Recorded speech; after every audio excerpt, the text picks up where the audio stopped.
porque quando a internet, né, aparece, né, quando a possibilidade, né, de multidões se manifestarem, né, porque até o fenômeno das redes sociais, principalmente, né, mais do que da internet, né, as redes sociais criam uma oportunidade, assim, das pessoas se manifestarem, a gente deixa de ser apenas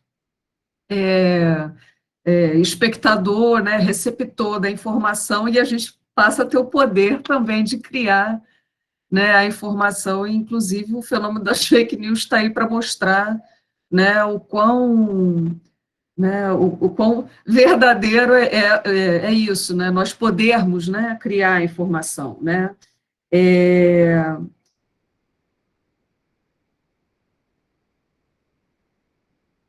E assim,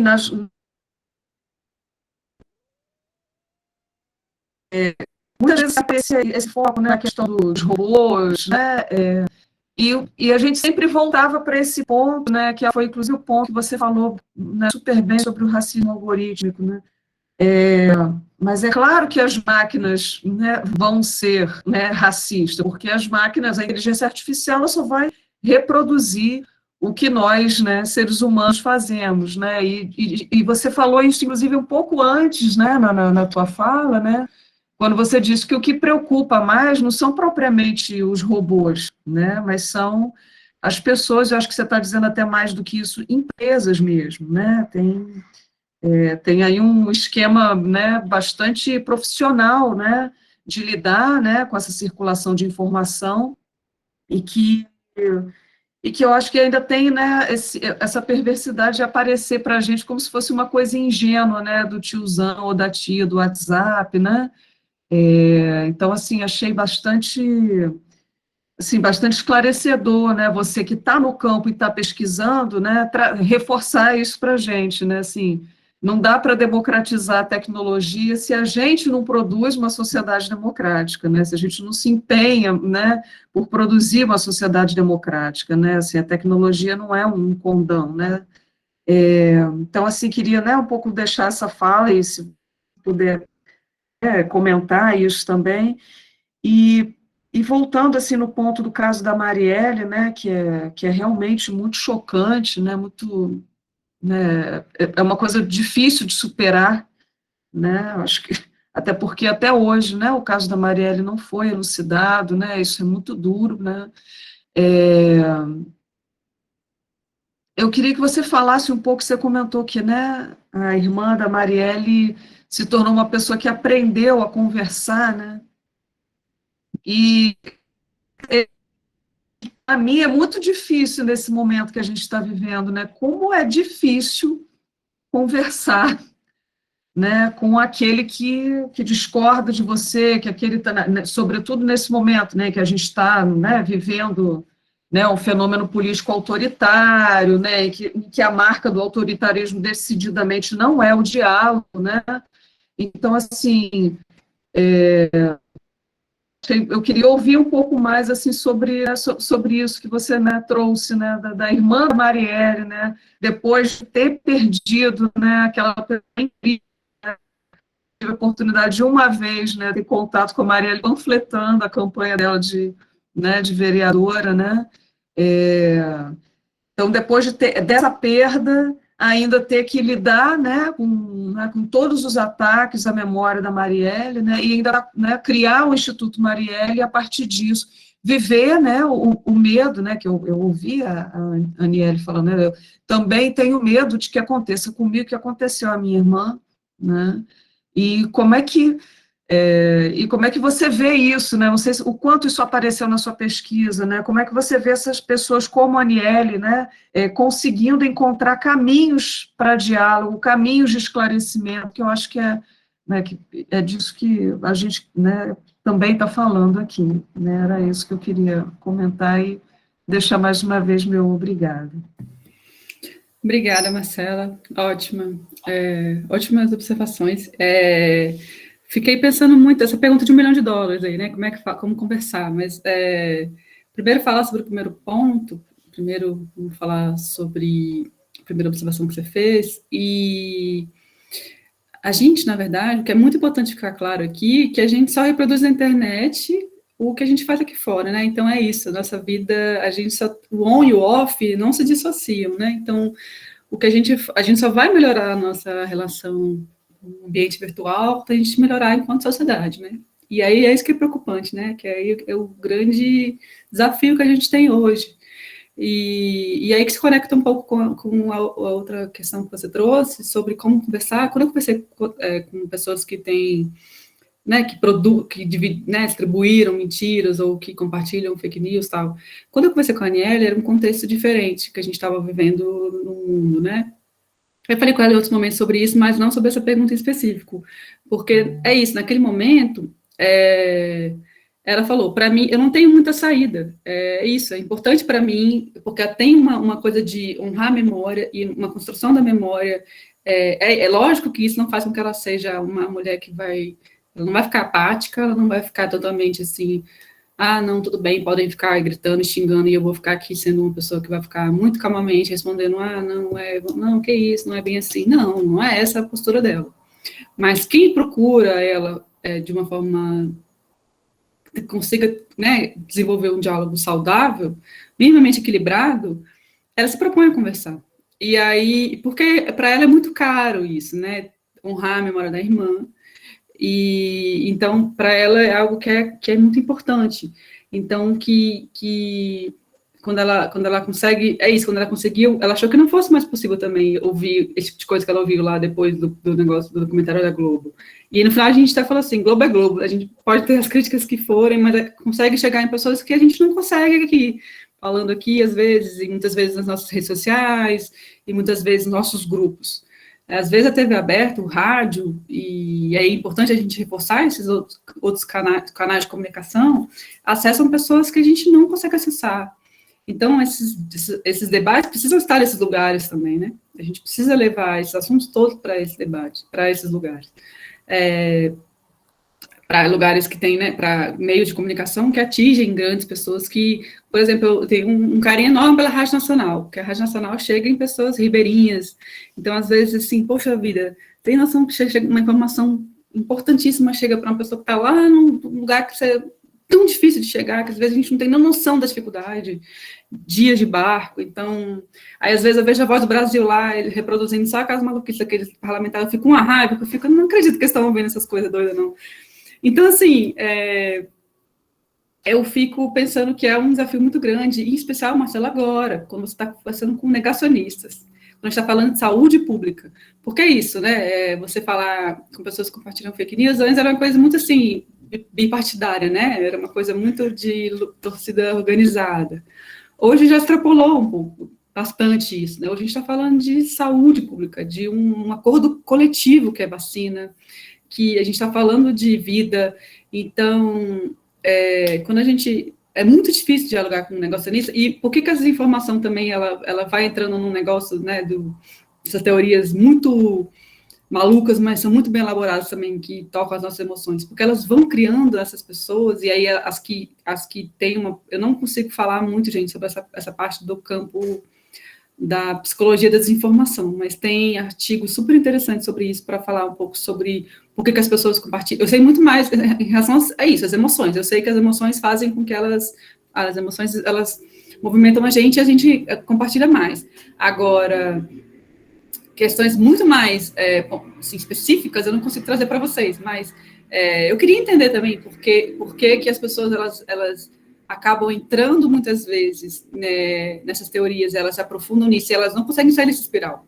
Porque aí você vai ter aquela teoria QAnon nos Estados Unidos, né, que envolve satanismo com pedofilia.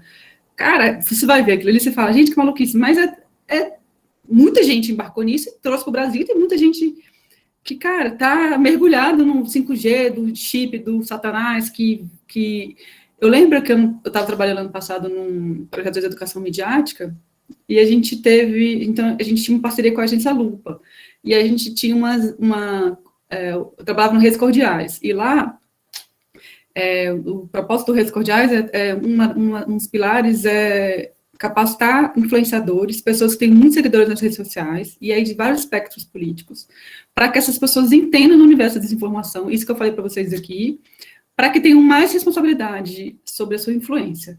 e consigam compartilhar a informação com mais segurança, confiável, né, para as pessoas e com responsabilidade. Então, a gente fez uma parceria com a Agência Lupa, que eles checavam algumas fake news que estavam circulando muito no WhatsApp, assim, outras redes, e a gente passava para os influenciadores para eles compartilharem, né, para eles também ajudarem a desmentir essas coisas. E a gente, eram umas coisas assim, que a gente parece, assim, que a gente estava vendo num filme de ficção científica, que era uma coisa de que o chip, a vacina ia ser um chip que ia ser implantado, e aí ia passar o avião, na hora que o avião passasse, a torre 5G ia acionar, ia ligar o chip, e a gente ia ser monitorado. Rapaz, uma coisa assim... Mas tem muita gente que acredita, cara. A gente fica achando assim, maluquice, não, e é até respeitoso ficar falando que é maluquice, mas tem muita gente acreditando. A gente tem que entender por que elas estão acreditando, qual é a nossa falha enquanto sociedade, no sentido de que, por que essas pessoas estão, não sei se carentes de alguma coisa, no sentido de carentes, nunca eu digo, no sentido de, o que está faltando para elas, que elas estão tão perdidas, que elas não estão conseguindo enxergar coisas que, para nós aqui, são básicas. Eu não quero colocar a gente como se fosse, nós somos pessoas que têm uma luz e que somos... Não, gente. Não, é realmente, por que a gente está perdendo a capacidade de ter um diálogo com pessoas, e por que elas estão vendo esse cenário apocalíptico? Eu sei que a gente tem todos os cenários possíveis, não é muito difícil, né? A gente está vivendo uma pandemia, realmente parece que o mundo está acabando, né? Vulcão, não sei o quê, terremoto, tudo isso contribui. Mas eu queria entender também como a nossa parcela de responsabilidade, e como a gente pode ajudar a reconstruir a sociedade, né? Então, é reconstruir que se fala mesmo, não é nem construir uma nova, é de fato a gente conseguir minimamente dialogar. E, Marcelo, eu acho que a gente tinha feito esses estudos junto com esse pessoal do Redes Cordiais, a gente tinha umas formas de como conversar com pessoas, e era muito assim, falar sobre o papel de confiança dela na sociedade, tentar dividir alguns dados, mas sem parecer que era um confrontamento, né? Uma coisa muito... era uma coisa muito assim, mais cordial, de tipo, e aí, não, fulano, assim, eu vi uma coisa diferente hoje, não sei o quê, nananã, e tentar entrar ali um pouco e conversar. Mas é uma conversa que ela é difícil, e exige uma saúde, uma disposição que a gente não está tendo nesse momento, mental, física, num momento como esse. Então, é delicado mesmo, assim, eu acho que o que a gente pode fazer é realmente aprender a usar melhor as redes sociais, usar melhor os dispositivos, né, as ferramentas, né, o smartphone, o computador, enfim, essas coisas todas, e também fazer com que esses assuntos cheguem, né, para as pessoas mais próximas, e principalmente para essas pessoas que a gente está vendo, que está fazendo um uso muito doido, para de falar isso, gente, eu vi isso de linguagem horrível, desculpa, mas que está fazendo um uso inapropriado, vamos dizer assim, das redes sociais, sabe? Às vezes, falar para essas pessoas, olha, eu vi um curso muito interessante que pode te ajudar, e pode ajudar, não te ajudar, mas que cara, ensina a gente a usar melhor as redes sociais e para a gente poder se blindar de informação mentirosa, porque tá todo mundo... Isso eu percebo que é uma coisa geral. Todo mundo sabe que está circulando muita informação enganosa, mentirosa. Então, pronto. Então, você fala, olha, tem um curso tal, ou então uma iniciativa interessante que é para a gente poder entender melhor o que é mentira, o que é verdade, para a gente poder se blindar mais disso. Poxa, acho que já pode ser um caminho da gente conseguir ter um pouco mais de diálogo, minimamente, assim. Não sei, mas eu estou ainda pensando aqui, falando e pensando.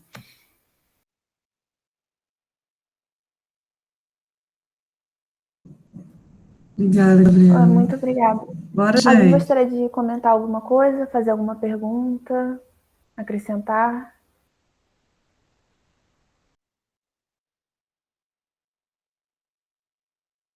Nossa convidada Gleice quer falar alguma coisa?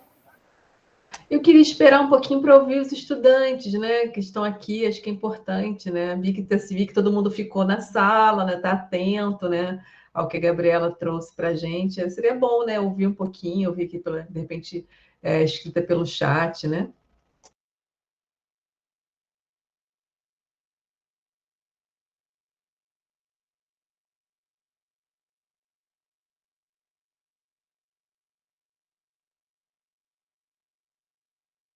Não sejam tímidos, tímidas, podem falar qualquer coisa, qualquer dúvida. Estou aqui para isso, gente.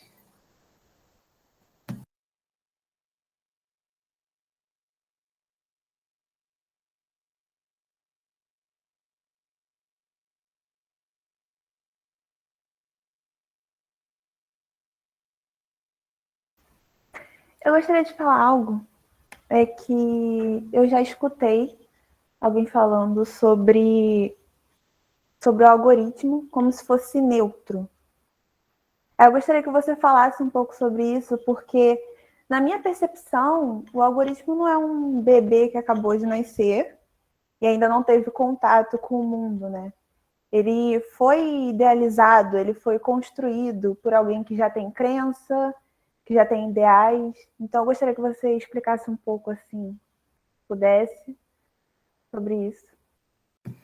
Não, essa percepção é corretíssima, Bruna, é isso, é impossível, não existe. A internet não é neutra, e os algoritmos, eles não são neutros, porque como você mesma explicou agora, né, os algoritmos, eles são abastecidos por pessoas, por seres humanos, e nós não somos neutros, nós temos as nossas bagagens individuais, a gente tem as nossas experiências, a gente tem as nossas percepções, e por mais que muitas vezes a gente tenha nossos vieses, e por mais que a gente tenha, às vezes, não tenha uma noção, uma consciência disso, de preconceito que carregamos, que reforçamos, a gente coloca isso, quando a gente vai abastecer ali uma base de dados, porque a gente está trazendo essas nossas bagagens que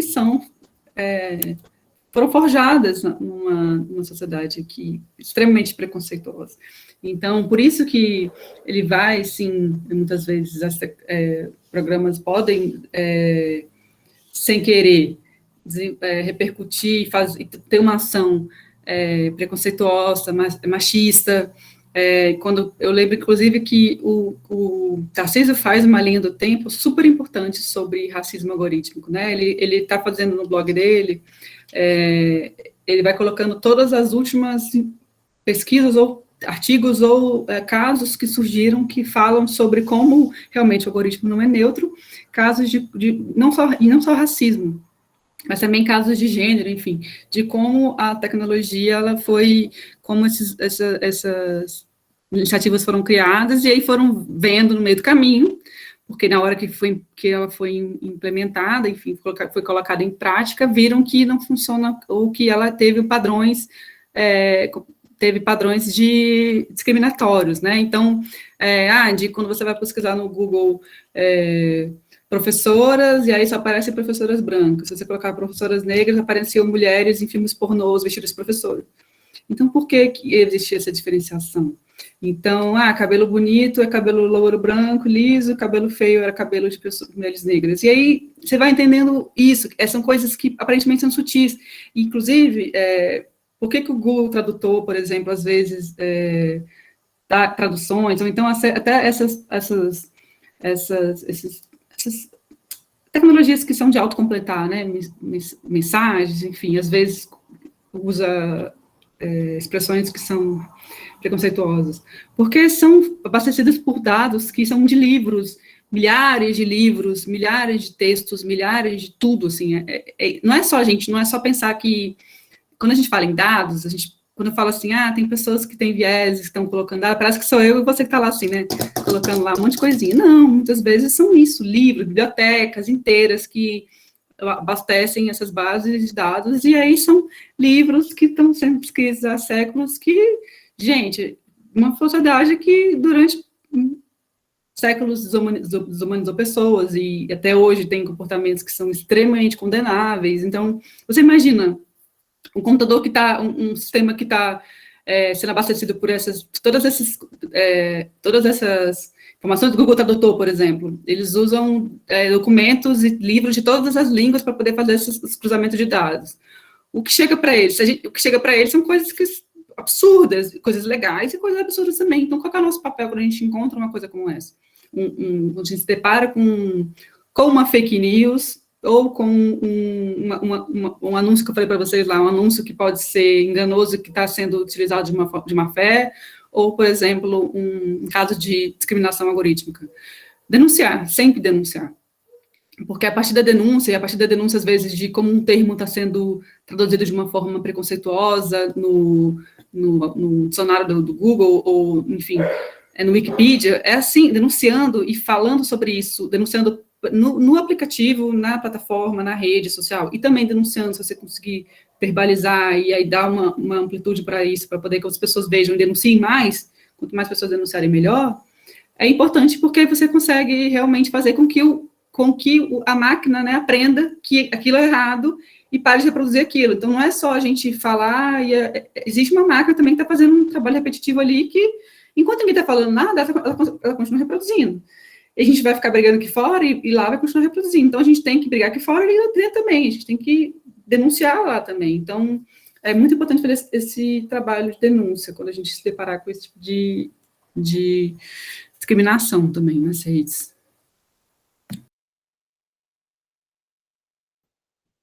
Tem aqui, Gabriela, uma pergunta do Cauã. Existe alguma forma de combater esse tipo de algoritmo? Combater, eu acho o que eu acho importante hoje, Cauã? A gente estudar e a gente começar a produzir informação e estar nesses lugares onde essas tecnologias estão sendo feitas, desenvolvidas e vendidas e compradas. Eu acho que nosso papel hoje é se aprofundar e entender esses processos mais, sabe? Não realmente deixar com que essa discussão fique sendo feita por pessoas brancas e poderosas, grandes conglomerados e monopólios. Não. A gente vai denunciar. O que está acontecendo hoje, que eu percebo que é muito interessante, é que o Twitter também tem um papel muito fundamental, é que antes essas coisas aconteciam, mas talvez era difícil você conseguir ter uma expressão, conseguir verbalizar de uma forma que tomasse uma repercussão, né? A Marcela falou muito isso, né? A gente hoje em dia produz informação, não é? Nós somos consumidores passivos de comunicação, né? De informação. A gente produz também, todo mundo aqui está com celular, ou então você tem ali como tirar uma foto, fazer um vídeo, você tem como denunciar, você tem como criar informação. Então, o Twitter, ele ajuda muito nisso, né? A gente vê um caso como esse, a gente rapidamente printa, né? Cria uma evidência, e aí você, para falar, olha, isso está acontecendo, acabou de acontecer comigo, tananã, e eu só não fiz um escândalo maior, o negócio lá do prédio que eu entrei, entrei como Gabriela e saí como Ivone, porque, enfim, minhas redes são fechadas e eu tenho esse contato com uma mulher, eu não posso fazer muitas coisas, não. Mas minha vontade era, puxa vida, como assim? E aí fazer eu ia fazer uma Away, se fosse assim, um ambiente que eu não tivesse esse contrato. Porque é isso, como é que isso acontece? Qual é a segurança que isso me dá, gente? Sabe por quê? Você imagina que eu entrei Gabriela num prédio que tem uma segurança ali mínima que está garantindo que eu entrei, né? Vamos dizer que é para mim segurança. Entrei Gabriela, saí Ivone. Essa Ivone, gente, se acontece uma coisa comigo, e aí precisa provar que eu estava no lugar, que eu não estava no lugar X, estava no lugar que a Ivone, por exemplo, aconteceu uma coisa com a Ivone, que aí alguém matou e falaram que foi ela, sei lá. Isso viraria um álibi, ou não, poderia uma coisa incriminar ela, um lugar que ela nunca esteve. Você está entendendo como é que isso pode ser grave? Num nível assim... Eu não saí do prédio nunca, gente, eu tô lá até hoje. Então, se acontecer alguma coisa lá e usarem meu nome, eu não sei, sabe? Então, a gente tem que entender essas coisas. Então, como a gente pode combater, né? É nisso, a gente vendo esse tipo de situação acontecendo, brigando e ajudando, aproveitando como o Twitter e outras redes sociais que a gente tem a nosso favor. A gente não pode ser só refém e vítima nas redes sociais, a gente também tem que usar ela a nosso favor, ajudar a criar essas redes, né, de fortalecer os nossos laços com pessoas que estão lá também, que pensam como nós ou não, mas também a gente conseguir criar, né, outros campos também de discussão, e para falar, olha, isso está acontecendo, e isso é grave, e o que fazer, e aí a gente consegue quebrar. O Twitter mesmo tinha um negócio gravíssimo lá, de pessoas negras eram cortadas nas fotos, pessoas brancas não, e aí fizeram um super Away, uma denúncia, e aí eles criaram um corpo de pesquisadores para investigar o que estava acontecendo, aí meses depois saiu um relatório, realmente era racista, gente, nossa tecnologia. Você jura, meu amor? Enfim, mas que bom, fizeram um relatório, a gente tem agora um relatório para formalizar uma coisa que a gente já tinha visto, mas é isso, e aí caiu o negócio. Então, se a gente não fizer isso, se a gente não denunciar e aí realmente levar esses assuntos adiante, a gente vai continuar sendo só massa de manobra, e também, né, ali sendo levado, e aí acho que o nosso papel hoje é muito mais esse, assim, Cauane, a gente entender como isso pode afetar e tentar buscar vias para que a gente consiga denunciar, e também estudar e estar lá no Vale do Silício, criando uma rede social que vai ser maravilhosa para a gente, e que a gente vai ganhar dinheiro também, que se ganha dinheiro também, que ninguém aqui nasceu para ficar também, né, gente, pelo amor de Deus, tem que ganhar dinheiro também. E aí, que, poxa, aqui não vai ficar reproduzindo discriminação, que a gente não vai, que vai ser bacana, que vai... A internet eu lembro que a gente falava tanto que a gente ia diminuir os espaços, que a gente ia se unir enquanto sociedade, era essa, né, gente, que ingenuidade, mas, por que não? A gente pode construir isso também, então... essa história de que, pessoas negras, tecnologia, e pessoas pobres, tecnologia, não tem nada a ver, nunca vou... Não, cara, é isso, tem que sonhar com a NASA mesmo, tem que sonhar com o Vale do Silício, tem que sonhar com a USP, com a FRJ, com a ERJ, com o UF, as universidades que estão produzindo conhecimento, a gente tem que fortalecer muito as nossas universidades públicas, a gente tem muita gente boa que está criando, produzindo conhecimento científico, e que está mudando todo esse repertório que está sendo discutido sobre tecnologia. Então, gente, nós por nós, sempre, assim, eu acho que está nas nossas mãos mesmo. E não entendam isso como uma responsabilidade, assim, absurda, e que, meu Deus, não, gente, vai dar tudo certo. Eu estou confiante, tá vendo? Eu comecei assim, baixa astral, mas agora vai dar tudo certo.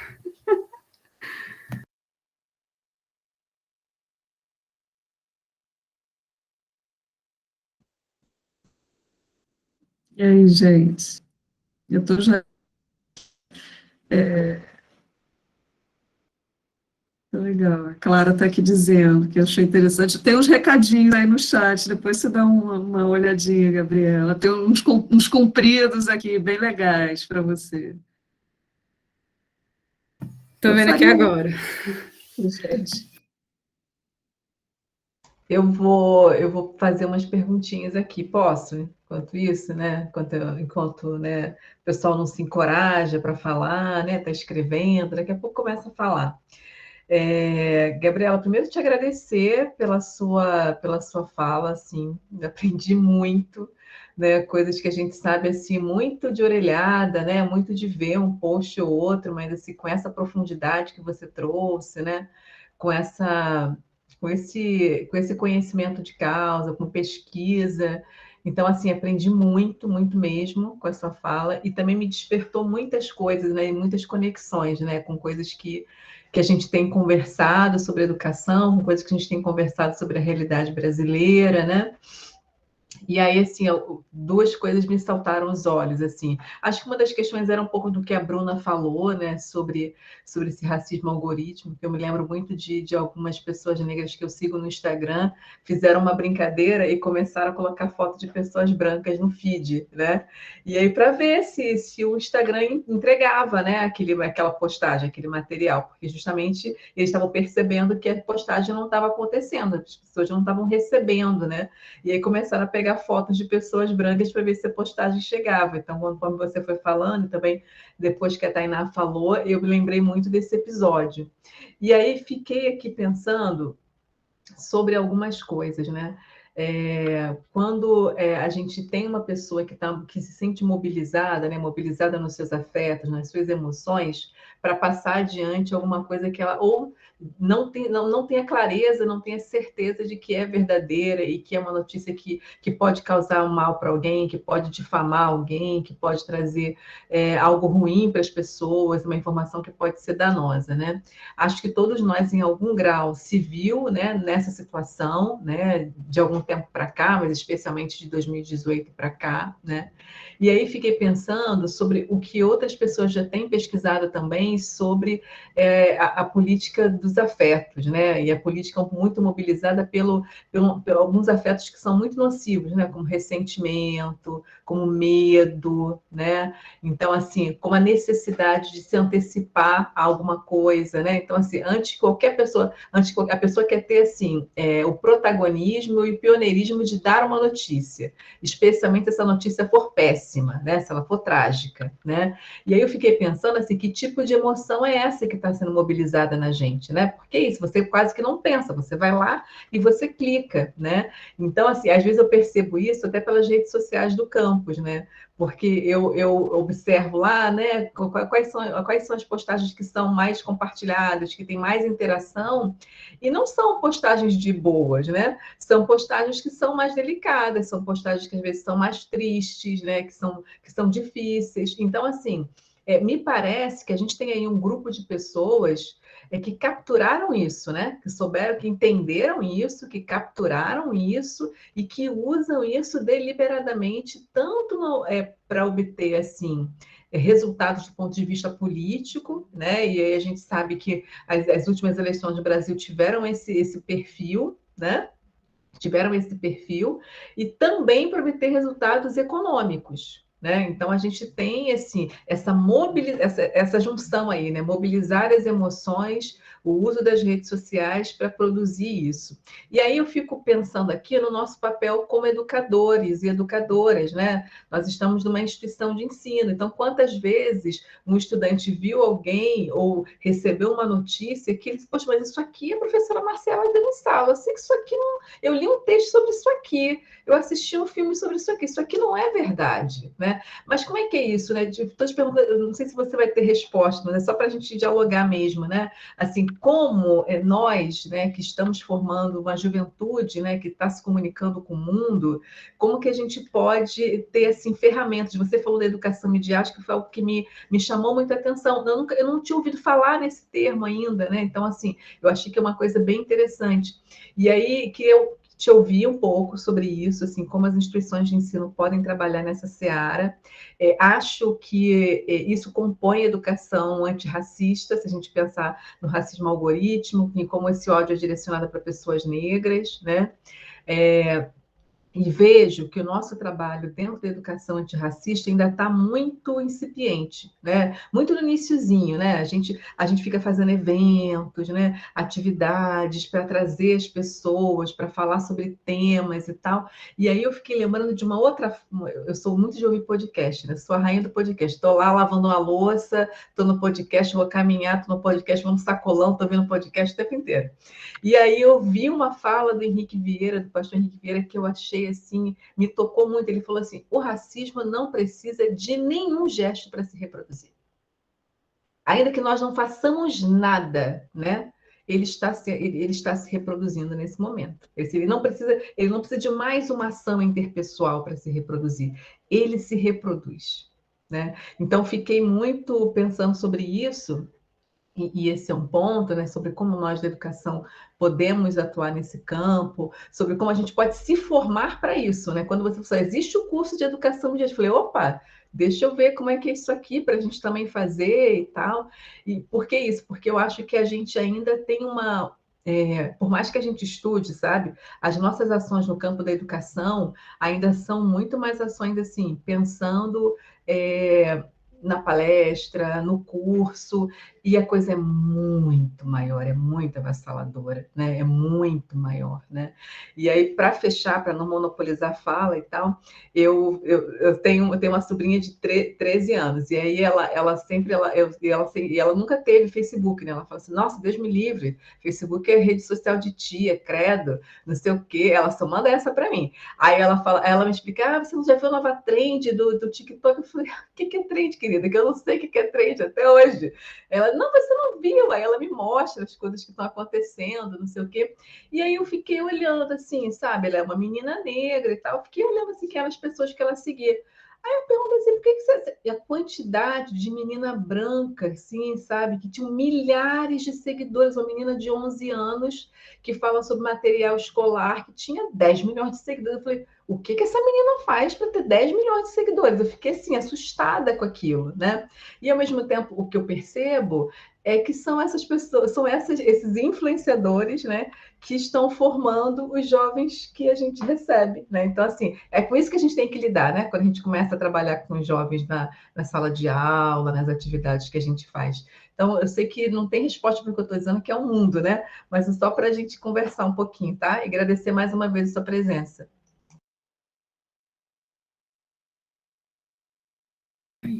Tá, Gleice, obrigada. Eu agradeço muito também. Eu fico pensando sobre tudo isso que você falou e pensando um pouco sobre as redes e as novas formas de consumo também de informação, né? É isso, ninguém entra mais em site para buscar informação nenhuma, não. É isso, você fica lá no TikTok rodando e aí tem tan, tan, tan, tan, tan. E aí até se discute muito que todas as profissões agora viraram tiktolizadas, né? Porque agora o médico tem que estar no TikTok para falar. Candidíase é isso, não sei o quê, não, coceira, não sei o quê. A ginecologista está lá, o dermatologista está lá, e aí... Mas tem muita gente que critica, porque acha que aí virou uma coisa que tornou, né, ridicularizou muita profissão, mas eu acho que não, acho que é importante que a gente esteja nesses lugares, a gente entenda como a juventude está se comunicando, porque é muito mais assim, ó.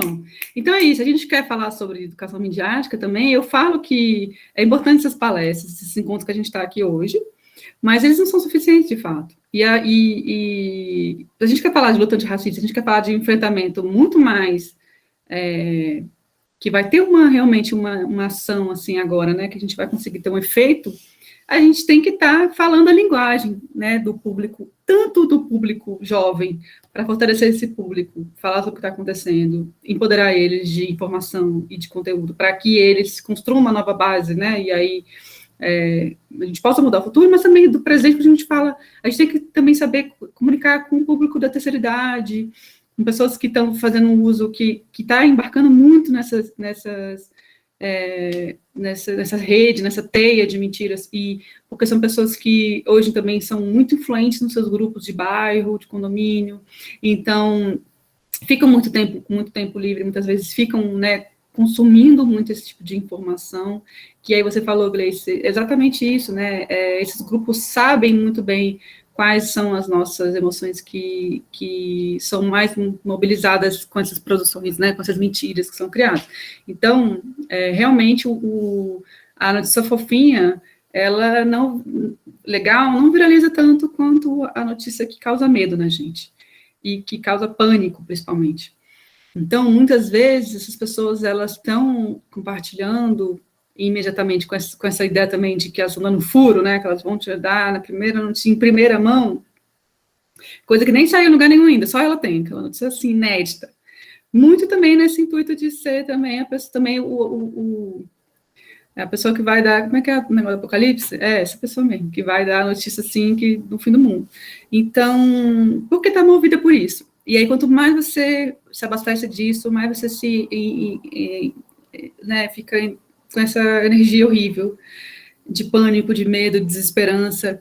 E eu vi uma vez uma matéria, acho que foi, não sei, New York Times, não lembro exatamente, que contava de uma moça, no caso, nos Estados Unidos, de uma mulher, que o pai dela, ele era um cara que, enfim, tinha ideias super progressistas, trabalhou durante muito tempo numa rádio, e era um cara super pra frentex, tal, normal.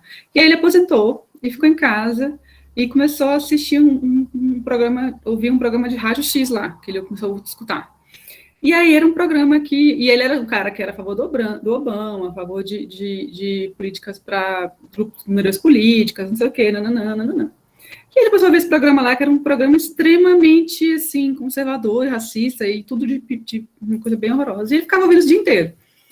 E aí ele começou a entrar no YouTube e ficar vendo esses vídeos o dia inteiro.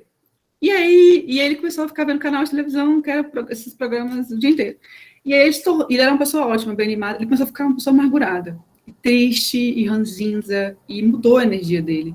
E ficou tão insustentável que a mulher dele não conseguia dormir com ele no mesmo quarto mais que ele, então ele dormia em quartos separados com a esposa.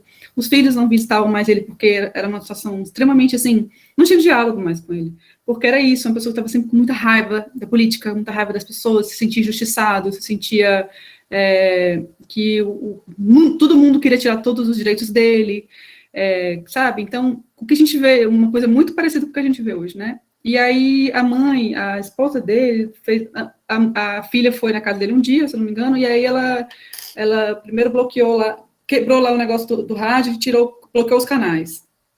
Ele não conseguia acessar os canais. Aí, mexeu no computador dele lá, ele não conseguia acessar os sites.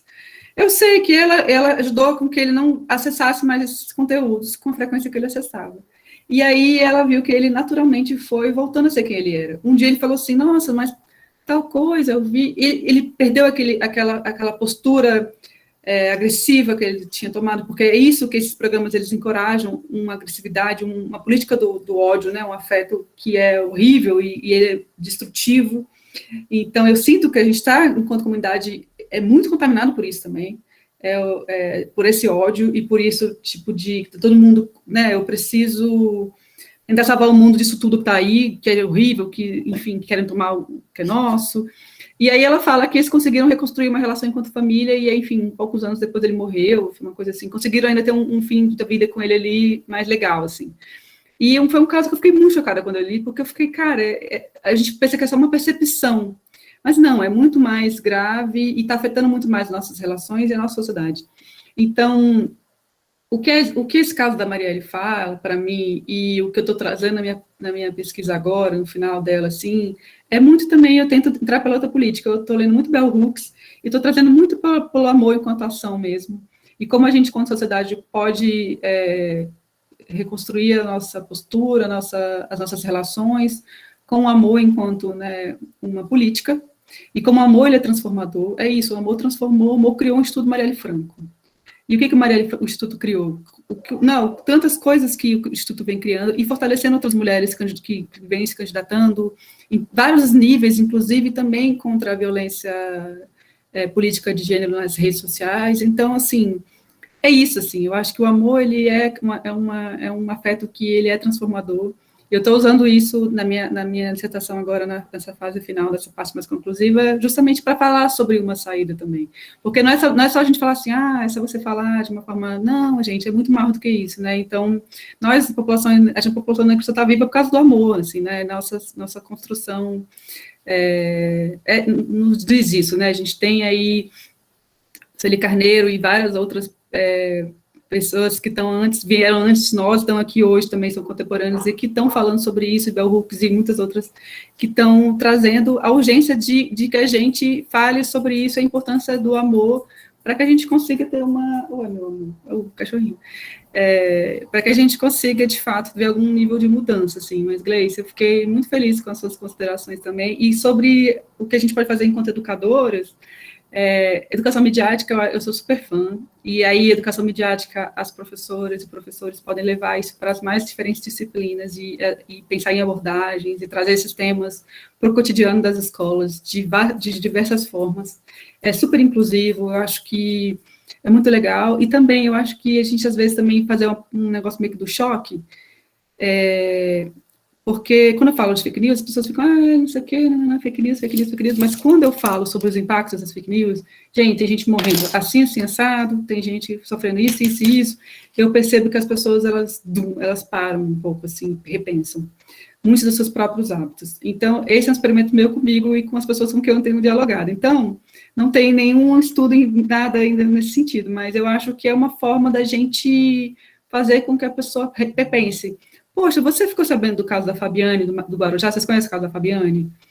Ela, durante alguns anos, ela foi considerada o primeiro caso de morte por fake news, mas não foi o primeiro caso, mas é um caso bem emblemático, 2009, talvez. Ela estava lá no Guarujá, a cidade onde ela morava, e ela estava passeando na rua, ela viu uma criança bonitinha, e ela elogiou. Que lindinha essa criança. Ao mesmo tempo, estavam circulando no Facebook da página, acho que Guarujá Alerta, era uma página da cidade, que tinha muitos seguidores da cidade, uma foto de uma mulher que estava possivelmente capturando crianças para fazer bruxaria. E aí, em algum momento, alguém viu a Fabiane elogiando essa criança e falou, nossa, é a pessoa da foto que está circulando no Facebook. E aí, a Fabiane não tinha absolutamente nada a ver com a pessoa e ela foi linchada pelos moradores da cidade.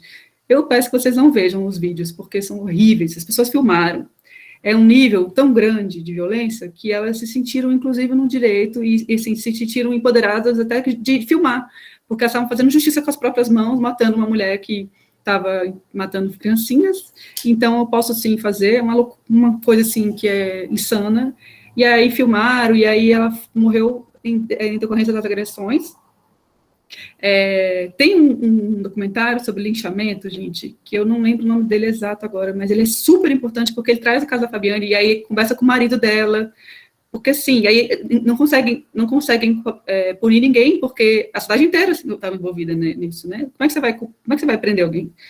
Aí conseguiram pegar algumas pessoas ali, os donos da página, que reproduziram, mas também, e algumas pessoas que ficaram no vídeo, que estavam batendo nela, mas você não consegue, de fato, ter sim, e punir, a gente vive numa sociedade muito punitivista, assim, né, mas vai punir, vai fazer o quê, né, vai trazer de volta, vai fazer com que essas pessoas repensem, talvez não, assim, então, é um trabalho muito mais, muito maior, né, então, por isso que eu falo assim, às vezes é importante a gente falar desses casos, da mãe Gilda, da Fabiane, do Guarujá, de como a própria família Marielle sofreu por causa de fake news, ou da mãe dessa moça, da Adriana, mãe do rapaz do Jacarezinho, que tá, nossa, um remédio, enfim, e uma coisa que é importante falar aqui agora, a Adriana, ela não conseguiu, você não consegue rastrear, né, onde surgiu a mentira. Você não consegue saber quem criou e quem ajudou, né, quem distribuiu. Mas o que a família da Marielle fez e o que a Adriana fez, a mãe do rapaz, né, que foi vítima, ela mesma, de fake news, ela processou influenciadores, ela processou formadores de opinião que eu falei para vocês que são as pessoas que compartilham para muita gente de uma vez, porque essas pessoas você consegue pegar, porque elas têm né, elas têm uma visibilidade maior. Aí, quando são pegas, por exemplo, aqui em Brasília, um deputado, o Alberto Fraga, foi um dos que distribuiu muita fake news sobre a Marielle, né? Ele fala, não sabia, a desembargadora lá também, né? Não, mas eu não sabia. Então, não sabia, mas compartilhou por quê, então? Então, você não consegue ir atrás de quem criou, mas você consegue ir atrás dessas pessoas que têm muita influência para fazer com que essas pessoas se responsabilizem, né? Mas que elas entendam que elas têm uma responsabilidade, que ela precisa pagar, de alguma forma ela tem que ser responsabilizada por isso. Então, não sei se eu respondi exatamente, mas, Gleice, é isso, acho que educação midiática, a gente pensar nas abordagens interdisciplinares e também pensar em como a gente pode trabalhar com exemplos claros de como isso tem afetado a nossa vida no dia a dia, como pessoas estão morrendo e como pode ser a gente mesmo, sabe? E nosso irmão, nossa irmã, e como a gente pode tentar um pouco trabalhar, porque vão entrar muito facilmente aquilo que eu falei para vocês, né? Mas não era um anjinho. Mas não era isso tudo que estão falando. Não, mas não era. Eu lembro que teve um caso que eu peguei de uma menina que foi vítima de fake news também, que ela foi morta naquela operação que entrou num baile em São Paulo, que um monte de gente morreu pisoteada. Fizeram umas fake news com ela também. Uma menina que tinha uma tatuagem que era lentinha, e também era isso. Olha aí a menina que vocês falaram, não sei o que lá. Cara... Então, assim, gente, é isso, a gente pode estar um dia num baile funk curtindo de boa, sabe, e morrer numa vítima de um negócio desse, e depois a nossa mãe tem que lidar com uma situação como essa. Então, é isso que eu me preocupo com agora, e com o que a gente pode fazer do nosso amanhã. Então, nós, educadores, educadoras, porque eu considero que todo mundo que está aqui também participa, todo mundo aqui produz também conhecimento científico, então a gente tem ali um papel, né, uma responsabilidade, né, grande em tudo isso, para a gente repensar a sociedade, né, gente? Desculpa, falei muito, né?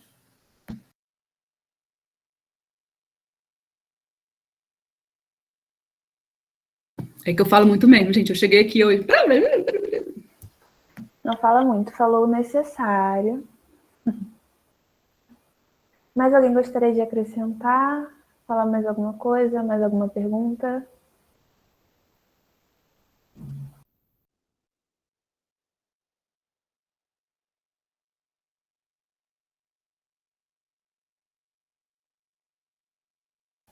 Alguma das participantes?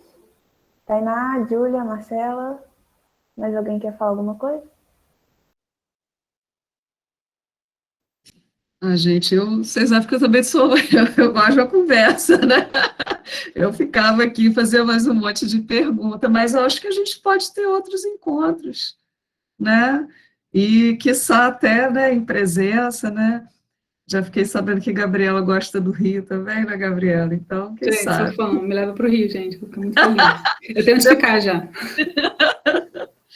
Não, achei muito, né, muito bacana, assim, estou muito satisfeita, muito feliz, né, das meninas terem, né, topado, né, tocar né, essa atividade, né, super, super gratificante, assim, feliz aqui, né, com os comentários, as pessoas todas, né, falando que estão aprendendo coisas, né, eu também, inclusive, quando eu discuto com os estudantes nesse curso, né, porque a gente está falando de tecnologia, assim, eu aprendo zilhões, né, com a galera, né, porque eu sou, como é que chama? Eu não sou nativa digital, né, eu sou né, não cresci com o celular na mão, então, assim, claro que para mim também, né, está sendo um maior aprendizado, muito obrigada, assim, gostei demais, assim, dessa mensagem que você deixou, né, para a gente, né, quando você estava comentando o caso daquele senhor, né, que foi ficando amargurado, né, porque pensa nessa coisa dos afetos tristes, né, e às vezes é muito isso, né, que fica circulando, e você trouxe o afeto do amor, né, eu acho que você está, né, estou bem curiosa de ler essa dissertação aí, que eu acho que vai ser um trabalho muito, muito importante para a gente, né, porque essa maneira brutal como a Marielle nos foi tirada, né, precisa de trabalhos como esse, né, Memória da Marielle, precisa, e a gente também, né, precisa disso, né? Então, desculpa aí a falação, mas né, é o meu jeito também de agradecer a todas vocês, tá? A Gabriela, a Bruna, a Tainá, a Júlia, a Gleice, né, todas e todos que, né, estiveram aqui com a gente hoje, muito bom. Obrigada, Marcela. Obrigada a todas e todos. Estou muito feliz mesmo de estar aqui. Eu também fico feliz que a gente tenha conseguido terminar com uma fala positiva, que eu tenho, enfim, Bell Hooks, que eu tenho tanta admiração. E, enfim, eu estou muito, muito feliz mesmo, gente. Eu vou dormir, eu não sei nem como eu dormi hoje, que eu estou na adrenalina, assim, eu fico muito feliz quando tem esses encontros na vida. E eu realmente deixo minhas redes aí, os contatos, para que a gente consiga se falar mais. Eu estou aberta a novos encontros, palestra, gente, o que eu puder contribuir com vocês, podem ficar à vontade mesmo. Conversa comigo, a gente troca, velho, várias informações, figurinhas, e eu estou aberta e feliz demais. Então, damos como encerrada a palestra. Eu gostaria de agradecer a todos, desde alunos, palestrantes, a ex-alunos, enfim, todo mundo que reservou um tempinho para estar aqui com a gente. Mas gostaria de fazer um agradecimento especial, não só eu, como as meninas também, a Marcela, pela oportunidade, por ter acreditado no nosso projeto e no nosso potencial. Muito obrigada mesmo, de coração. E a todos os outros, espero que tenham não só escutado, mas absorvido, aprendido. Enfim, só tenho a agradecer a presença de todos e desejar um ótimo fim de noite. Obrigada, gente. Obrigada, Gabriela. Obrigada, Marcela. Obrigada, Grace. Beijo, beijo. Beijo, gente. Obrigada. Boa noite. Boa noite. Beijo, Antes de gente. parar, Boa noite. Boa noite. antes de Tchau, parar a tchau. gravação aqui, eu vou botar uma musiquinha. Eu ver se vai.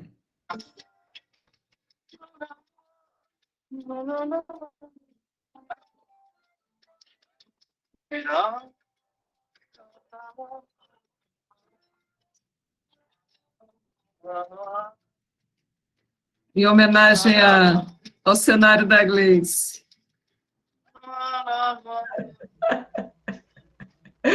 Maravilhosa.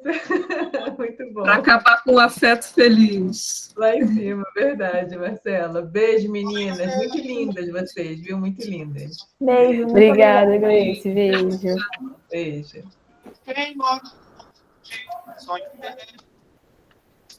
Sonho meu. Sonho meu.